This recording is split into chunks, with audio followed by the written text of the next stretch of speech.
C'est La biche au bijou, celle qui rend fou, c'est une enjôleuse. de Daniel à Robert. Non, c'est tous ceux qui l'ont connu. Connu, après l'ont couru, de Daniel à Robert. Ils ont tous peiné, ils ont tous souffert. Enfin arriva Lambert. Oh, ça doit pas être, Mamie, ça doit être faux. maintenant, c'est pas grave. Maintenant, il faut que tu m'expliques le sens de cette chanson. Car nous ne savons pas tous dans la famille qui était Daniel, qui était Robert, et comment Lambert est entré dans l'équation. Daniel, c'était un ami de classe. J'ai fait mes études avec lui. J'avoue que j'étais amoureuse, on était très bien ensemble. J'aimais beaucoup toute sa famille. Il était d'une famille de 12 enfants. Il a fait l'école de sport à Joinville-le-Pont. Bon, puis après, nos relations se sont dissoutes. Le pauvre, il est décédé déjà depuis plusieurs années.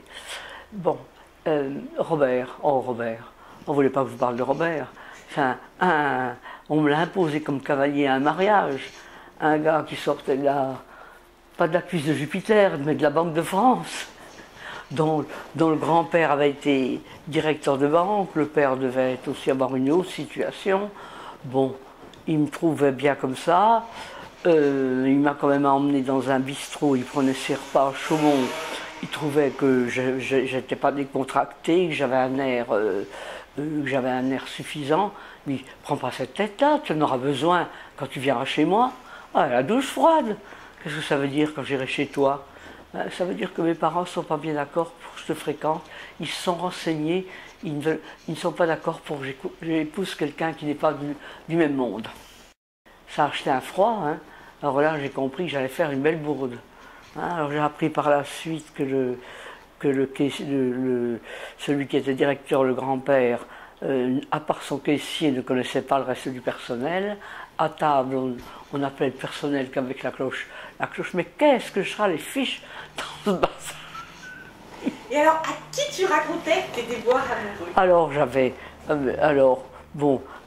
un grand ami à Dijon, qui était un copain de mon frère, Maurice Lambert, et c'est chez lui que je me réfugiais pour me consoler et lui raconter mes déboires.